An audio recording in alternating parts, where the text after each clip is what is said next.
میرا شوہر موچی تھا۔ وہ صرف عورتوں کے جوتے مرمت کرتا تھا۔ مجھے اپنے شوہر پر شک تھا کیونکہ وہ جن عورتوں کے جوتے مرمت کرتا تھا وہی عورت حاملہ ہو جاتی تھی۔ حالانکہ میرا شوہر گھر سے باہر نہیں نکلتا تھا، بس گھر میں ہی ایک چھوٹی سی دکان میں جوتا مرمت کرتا اور گھر کا گزر بسر ہو جاتا تھا۔ آج میں بہت پریشان تھی اور وہ راز جاننا چاہتی تھی، اس لیے اس بار شوہر جوتے مرمت کرنے گیا تو چپکے سے میں نے بھی اپنا جوتا وہیں رکھ دیا اور جب جوتا مرمت ہو گیا تو فوراً اسے پہن لیا۔ اگلے دن دیکھا تو پاؤں تلے سے زمین نکل گئی کیونکہ ہمارے محلے میں بہت سی عورتوں کو طلاق ہو چکی تھی۔ وجہ یہ تھی کہ جن عورتوں کے شوہر پردیس ہوتے تھے وہ اگر حاملہ ہو جاتی تو سسرال والے ان عورتوں کو گھر سے دھکے مار کر نکال دیتے۔ مجھے شک صرف اپنے شوہر پر تھا کیونکہ وہ جن عورتوں کے جوتے مرمت کرتا تھا وہی عورت حاملہ ہو جاتی تھی۔ حالانکہ میرا شوہر کبھی گھر سے باہر بھی نہ نکلا تھا، بس گھر میں ہی ایک چھوٹی سی دکان میں جوتا مرمت کرتا تھا۔ میرا نام فائزہ ہے۔ میری 2 ماہ قبل ہی شاہد کے ساتھ شادی ہوئی تھی۔ میرے ابو پھلوں کی ریہڑی لگاتے تھے۔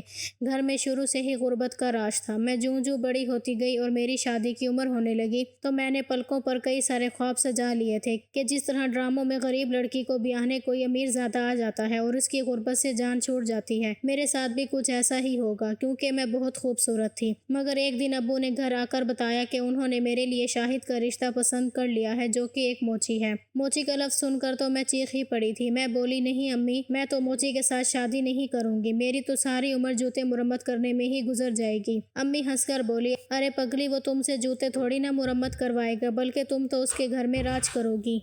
یہ راج والی بات سن کر میں شادی کے لیے رضامند ہو گئی تھی۔ میں شاہد کی دلہن بنی۔ تب مجھے پتہ چلا کہ وہ کتنا اچھا اور نرم دل انسان ہے۔ اس کے والدین گاؤں میں رہتے تھے اور وہ کام کے سلسلے میں شہر آ بسا تھا۔ ہم 2 ہی تو لوگ تھے گھر میں۔ میری زندگی بہت اچھی گزر رہی تھی کیونکہ شاہد گھر میں ہی رہتا تھا۔ وہ میرے ساتھ گھر کے کاموں میں بھی ہاتھ بٹاتا تھا۔ گھر میں ایک چھوٹی سی دکان تھی جہاں وہ جوتا مرمت کرتا تھا اور وہ یہ کام صرف 4 گھنٹے ہی کیا کرتا تھا۔ شاہد جوتے مرمت کرنے گیا ہوا تھا۔ میں چائے وغیرہ کا انتظام کرنے لگی تھی، تب ہمارے گھر ایک عورت آئی۔ وہ بولی، تمہارا شوہر کدھر ہے؟ میں بولی، وہ دکان میں ہے، جوتے مرمت کر رہے ہیں۔ میری بات سن کر ہنس دی، پھر وہ خود ہی گھر کے اس کونے میں چلی گئی جہاں پر شاہد بیٹھے تھے۔ مجھے وہ دونوں نظر آ رہے تھے۔ عورت نے اپنے اور کسی لڑکی کے جوتے مرمت کرنے کے لیے دے دیے تھے اور ساتھ میں میری طرف دیکھ کر کچھ خسر پھسر کر رہی تھی، جیسے مجھ سے کوئی بات چھپانا چاہ رہی ہو۔ جیسے ہی وہ عورت گھر سے باہر گئی میرے شوہر میرے پاس آ کر بیٹھ گئے۔ وہ چائے پینے لگے، تب میں بولی، یہ عورت اتنی آہستہ آہستہ بول کر آپ سے کیا کہہ رہی تھی؟ وہ کہنے لگے، اپنے اور اپنی بہو کے جوتے لے کر آئی تھی، مجھے سمجھا رہی تھی کہ کس طرح سے جوتے مرمت کرنے ہیں کیونکہ اس کی بہو بہت سخت مزاج ہے، کچھ غلط ہو جائے تو ساس کو ہی قصوروار ٹھہراتی ہے۔ بس اسی کے متعلق باتیں کر کے دل ہلکا کر رہی تھی۔ میں ہنس دی تھی۔ میں نے چائے پی لی تو میرے لاکھ منع کرنے کے باوجود بھی شاہد برتن اٹھا کر کچن میں لے گئے تھے اور برتن دھونے لگے تھے۔ میں نے دل ہی دل میں شکر ادا کیا تھا کہ اللہ نے مجھے اتنا اچھا شوہر دیا ہے جو میرا اتنا احساس کرتا ہے۔ شاہد کام ختم کر کے دکان میں چلے گئے تھے۔ میں اپنے کمرے میں آ کر اپنے ٹوٹے ہوئے جوتے علیحدہ کرنے لگی تھی۔ پھر دل میں خیال آیا کہ کیوں نہ اپنے جوتے شاہد سے مرمت کروا لوں۔ میں نے سوچا کہ چلو میرے یہ جوتے نئے کے نئے رہ جائیں گے۔ میں دکان کی طرف گئی تو شاہد جوتے مرمت کرنے میں مصروف تھے، مگر میں جیسے ہی وہاں پر پہنچی تو وہ ایک دم سے ڈر گئے تھے۔ میں ہنس دی اور بولی، ڈرو نہیں، میں ہوں۔ شاہد مجھے گھور کر بولے، تم یہاں کیوں آئی ہو؟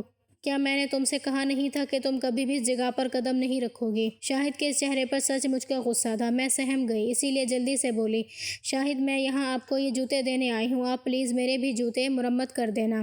میری بات سن کر شاہد کا چہرہ ایک دم سے غصے سے لال ہو گیا تھا۔ وہ اٹھ کر کھڑے ہو گئے۔ مجھے شاہد سے اس قسم کے رویے کی ہرگز توقع نہیں تھی، اسی لیے میں بوکھلا گئی اور بولی، شاہد میں نے تو ایسی کوئی بات نہیں کی جس پر آپ کو اتنا غصہ آ گیا۔ آپ ویسے بھی تو گھر کے کاموں میں میری مدد کرواتے ہیں نا، اگر آپ میرے جوتے مرمت کر دیں گے تو کیا ہو جائے گا؟ شاہد نے میرے ہاتھ سے جوتے لے کر صحن میں پھینک دیے اور باقی کے جوتوں اور دیگر چیزوں کو پاؤں سے ٹھوکر مار کر گھر سے باہر نکل گئے تھے، جبکہ میں ہکا بکا سی کھڑی رہ گئی تھی۔ ہماری شادی کو 2 ماہ ہو گئے تھے، مگر آج تک ہم دونوں میں ذرا سی بھی ناچاکی نہیں ہوئی تھی۔ یہ سب کچھ پریشان کن تھا۔ شاہد دوپہر 3 بجے کے گھر سے نکلے ہوئے تھے۔ وہ رات 9 بجے تک گھر واپس نہیں آئے تھے۔ میں فکر میں ہلکان ہو رہی تھی کہ آخر وہ کہاں چلے گئے۔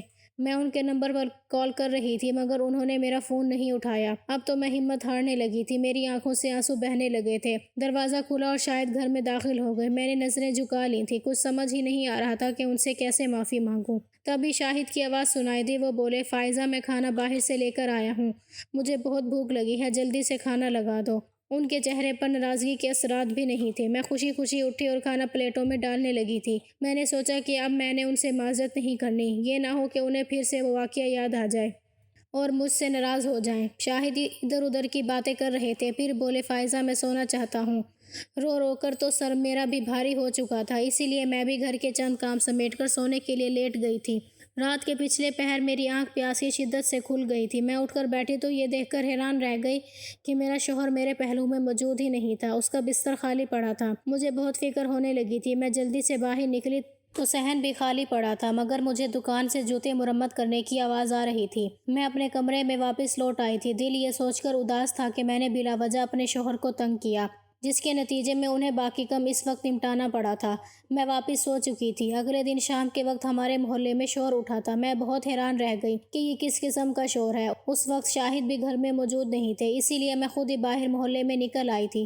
میں نے دیکھا کہ وہ عورت جو ہمارے گھر اپنی بہو کے جوتے مرمت کے لیے دے گئی تھی، وہ اسے ہاتھ سے پکڑ کر اپنے گھر سے نکال رہی تھی۔ اس وقت وہ پوری جلاد بنی ہوئی تھی۔ میں نے ساتھ کھڑی عورت سے ماجرا پوچھا تو کہنے لگی اس لڑکی کا شوہر پچھلے 2 سال سے بیرون ملک گیا ہوا ہے، مگر اب اس لڑکی کو حمل ٹھہر گیا ہے۔ جب یہ بات اس کی ساس کو پتہ چلی تو اس نے اپنے بیٹے سے کہہ دیا کہ اس قسم کی بدکردار لڑکی کو طلاق دے دو۔ اس نے اپنی والدہ کی بات مان کر اپنی بیوی کو طلاق دے دی ہے، اسی لیے اس کی ساس اسے اپنے گھر سے نکال رہی ہے۔ میں یہ بات سن کر حیران رہ گئی تھی۔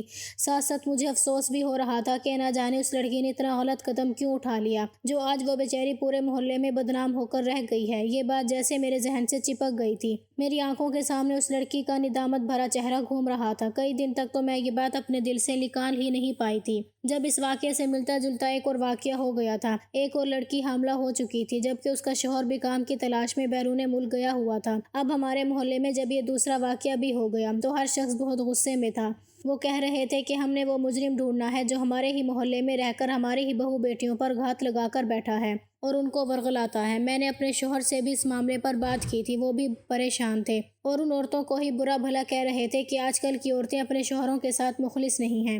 میرا دل بھی یہ سب دیکھ کر بہت غمزدہ ہو چکا تھا۔ ہم دونوں ابھی بیٹھے باتیں ہی کر رہے تھے کہ ایک لڑکا ہمارے گھر آیا۔ وہ اپنی والدہ اور بھابھی کے جوتے مرمت کروانے کے لیے آیا تھا، ساتھ ہی میرے شوہر کے ساتھ کوئی بہت ہی راز بھری باتیں کر رہا تھا۔ میں بولی شاہد یہ کیا کہہ رہا تھا؟ وہ بولا کچھ نہیں، بس کہہ رہا تھا کہ ہم آپ کے بہت پرانے کسٹمر ہیں، اسی لیے ہمارے ساتھ رعایت برتا کریں کیونکہ مہنگائی بہت ہو گئی ہے۔ میں نے سر ہلا دیا اور اٹھ کر کچن میں جانے لگی تو میرے شوہر بولے فائزہ جوتے بہت زیادہ جمع ہو گئی ہیں، اس لیے میں سوچ رہا ہوں کہ جب تک تم اپنے کام سے فارغ نہیں ہوتی میں بھی اوور ٹائم لگا لوں۔ میں بولی اگر جوتے زیادہ ہیں تو آج میں بھی آپ کی مدد کروا دوں گی، آپ میرا اتنا خیال رکھتے ہیں تو مجھ پر بھی لازم ہے کہ میں بھی آپ کا خیال رکھوں۔ میری بات سن کر شاہد کے چہرے کے زاویے بگڑنے لگے تھے۔ اس سے پہلے کہ وہ کچھ بھی کہتے میں بولی شاہد جائیں آپ اپنا کام کریں، میں اپنا کام ختم کر لیتی ہوں۔ شاہد دکان میں چلے گئے تھے۔ میں اپنے کام نمٹاتے ہوئے بھی محلے کے موجودہ حالات کے بارے میں ہی سوچ رہی تھی کہ نہ جانے یہ سب پہلے بھی ہوا تھا یا بھی ہونے لگا ہے۔ محلے میں میری کسی سے بھی دوستی نہیں تھی جو میں کسی سے اس متعلق پوچھ ہی لیتی۔ شاہد نے مجھے سختی سے منع کیا ہوا تھا کہ اس محلے میں کسی سے بھی دوستی نہیں کرنی تم نے، نہ ہی کسی کے گھر جانا ہے اور نہ ہی کوئی ہمارے گھر آئے۔ میرا شوہر جب میرا اتنا خیال رکھتا تھا تو پھر یہ مجھ پر بھی لازم تھا کہ میں بھی ان کے حکم کو مانوں۔ اگلے دن شاہد بولے فائزہ جب سے ہماری شادی ہوئی ہے تم اپنے والدین کے گھر نہیں گئی، وہ بھی سوچتے ہوں گے کہ شاید میں نے ہی تم پر پابندیاں لگا رکھی ہیں، اسی لیے کل تم ان کی طرف چلی جانا۔ میں خوشی خوشی رضامند ہو گئی تھی۔ اب مجھے بے صبری سے صبح کا انتظار تھا، مگر میری بری قسمت صبح مجھے تیز بخار نے آن لیا تھا۔ امی کے گھر جانا تو دور کی بات مجھ سے تو صحن میں بھی نکلا نہیں جا رہا تھا۔ شاہد بولے فائزہ چلو میں تمہیں ڈاکٹر کے پاس لے چلوں۔ میں نے ان سے کہا پہلے مجھے بخار کی کوئی دوا تو دیں، چلنے پھرنے کے قابل ہو جاؤں تو پھر ہسپتال چلیں گے۔ شاہد نے مجھے گولی دے دی۔ وہ بولے اب تم سو جاؤ۔ انہوں نے کمرے کی تمام کھڑکیاں اور دروازے بھی بند کر دیے تھے۔ مجھے بڑی حیرت ہو رہی تھی کہ وہ یہ سب کیوں کر رہے ہیں۔ میں نے ان کو بڑا مضطرب پایا تھا۔ پھر میری آنکھ لگ گئی تھی، نہ جانے کتنی دیر میں سوتی رہی۔ جب میری آنکھ کھل گئی تھی اب میں بہت بہتر محسوس کر رہی تھی۔ میں اٹھ کر صحن میں آئی تو مجھے باہر سے شور کی آوازیں آنے لگی تھیں۔ میں بے انتہا پریشان ہو گئی کہ نہ جانے اب کیا ہو گیا ہے۔ میں جلدی سے باہر نکلی تو سامنے کا منظر دیکھ کر ایک لمحے کے لیے تو میں بھی لرز ہی گئی تھی۔ میں نے دیکھا کہ کل جو لڑکا ہمارے گھر اپنی بھابھی اور والدہ کے جوتے مرمت کروانے آیا تھا وہی لڑکا اپنی بھابھی کو گھر سے نکال رہا تھا۔ میں کانپنے لگی تھی۔ کسی عورت کی آواز میرے کان میں پڑی تھی، اس بے حیا لڑکی کا شوہر 15 ماہ سے بیرون ملک گیا ہوا ہے اور اب دیکھو تو حمل ٹھہر گیا ہے۔ میں جلدی سے اپنے گھر واپس آ چکی تھی۔ مجھ پر لرزہ طاری تھا، ساری گتھیاں سلجھ کر مجھے مزید الجھا رہی تھیں۔ اتنا تو میں جان ہی گئی تھی کہ میرا شوہر جس بھی عورت کا جوتا مرمت کرتا ہے وہ حاملہ ہو جاتی ہے، لیکن ساری پریشانی اس بات کی تھی کہ وہ عورت حاملہ ہوتی کیسے ہے، کیونکہ میرا شوہر تو گھر میں ہی کام کرتا تھا اور کبھی کبھار ہی باہر جاتا تھا۔ یہ سب سوچ سوچ کر میرا دماغ پھٹنے والا ہو چکا تھا۔ میں چاہتی تھی کہ میں اپنے شوہر کے راز سے واقف ہو جاؤں۔ میں یہ سب باتیں شاہد سے پوچھ نہیں سکتی تھی، کیونکہ ظاہر سی بات ہے کہ وہ ان سب سے مکر بھی جائے گا اور پہلے سے زیادہ محتاط بھی ہو جاتا۔ میں سوچتی رہی، آخر میں نے یہ حل سوچا کہ میں اپنے نئے جوتے دوسرے جوتوں کے ساتھ رکھ دوں گی، کیونکہ شاہد نے وہ جوتے نہیں دیکھے تھے۔ وہ باقی جوتوں کے ساتھ اسے بھی مرمت کر دے گا تو ساری حقیقت کھل کر سامنے آ جائے گی۔ میں منتظر تھی کہ کب کوئی جوان لڑکی کے جوتے لے کر آئے اور میں اپنے جوتے اس کے ساتھ رکھ دوں۔ شام کے وقت ایک عورت آئی تھی، اس نے اپنی بہو کے جوتے میرے شوہر کو دے دیے تھے۔ جیسے ہی وہ گئی تو میں بس اسی چیز کی منتظر تھی کہ مجھے کوئی موقع مل جائے اور میں اپنا جوتا اس کے ساتھ رکھ دوں۔ جیسے ہی شاہد گھر سے باہر نکلے میں بھاگتی ہوئی دکان کی طرف گئی تھی اور اس عورت کے جوتے کے شاپور میں اپنے جوتے رکھ دیے تھے۔ شوہر جوتے مرمت کرنے چلا گیا تھا، باقی کا کام آسان ہی تھا۔ میں نے شوہر سے نظر بچا کر اس شاپر سے اپنے جوتے نکال کر پہن لیے۔ آدھی رات کو میری آنکھ متلی کے باعث کھلی تھی۔ میں کیا پر کیا کر رہی تھی، شاہد بے خبر سو رہے تھے۔ میں صبح بھی متلی کی وجہ سے جلدی اٹھ گئی تھی۔ میں اس معاملے میں بڑی احتیاط برت رہی تھی۔ میں کوشش کر رہی تھی کہ میرے شوہر کو میری اس حالت کا علم نہ ہو۔ میں بہت گھبرا گئی تھی کہ کیا میں حاملہ ہو چکی ہوں۔ ایک بار جوتے مرمت کروانے سے میں کیسے حاملہ ہو سکتی تھی؟ یہ سب جاننے کے لیے میں شاہد سے بولی، میں اپنی ایک سہیلی کے گھر جانا چاہتی ہوں۔ انہوں نے خوشی خوشی اجازت دے دی تو میں اکیلی ہی گھر سے نکل آئی تھی۔ میرا رخ ہسپتال کی طرف تھا۔ میں چیک اپ کروانے لگی۔ میں نے ڈاکٹر سے پوچھا کیا میں امید سے ہوں؟ انہوں نے نفی میں سر ہلا دیا اور بولی آپ کے ساتھ کوئی اور مسئلہ ہے۔ آپ کو کوئی ایسی چیز سنگھائی گئی ہے جس سے آپ کو متلی پر متلی آ رہی ہے اور چکر بھی آ رہے ہیں۔ چند روز تک آپ کی یہی حالت رہے گی، پھر آپ ٹھیک ہو جائیں گی۔ اس صورتحال میں ہو سکتا ہے کہ آپ کے ارد گرد لوگوں کو یہ لگے کہ آپ امید سے ہیں۔ میں ہسپتال سے بھاری دل کے ساتھ اٹھ کر باہر آ گئی تھی۔ مجھے اتنا تو سمجھ میں آ گیا تھا کہ میرا شوہر جس عورت کے بھی جوتے مرمت کرتا ہے اس پر کچھ نہ کچھ ایسا لگا دیتا ہے، مگر کیوں؟ وہ ایسا کیوں اور کس کے کہنے پر کرتا ہے؟ میں گھر پہنچی تو چپ چاپ تھی۔ شاہد نے بھی نوٹس نہیں کیا کیونکہ وہ خود کسی سرگرمی میں مصروف تھے۔ شام میں یہ بھی کھل کر سامنے آ گیا کہ وہ کیوں جلے پیر کی بلی کی طرح چکر پر چکر کاٹ رہے تھے، کیونکہ شام میں ہمارے محلے میں ایک نئی واردات ہوئی تھی تو اس بار بھی کوئی عورت بنا شوہر کے حاملہ ہو چکی تھی اور اسے گھر سے نکالا جا رہا تھا۔ وہ عورت رو رو کر اپنی بے گناہی کی قسمیں کھا رہی تھی، مگر اس کی بات پر کس نے یقین کرنا تھا؟ اس کے تو گھر والے ہی اس پر الزام لگا رہے تھے۔ میں نے سوچا کہ جیسے ہی یہ بھیڑ ہٹے گی میں اس عورت کو ہسپتال لے جاؤں گی اور پھر دودھ کا دودھ اور پانی کا پانی ہو جائے گا۔ وہ عورت اپنا گھر چھوڑنے پر رضامند نہیں تھی۔ وہ کبھی ساس کے قدموں میں گرتی تو کبھی سسر کے پیر پکڑتی۔ بڑی مشکل سے اسے محلے سے باہر نکال کر سب اپنے گھروں میں جا چکے تھے۔ میں اس عورت کے پیچھے ہی محلے سے باہر نکلی تھی۔ اس سے پہلے کہ میں اسے آواز دیتی، ایک تیز رفتار کالے رنگ کی گاڑی اس کے پاس آ کر رکی۔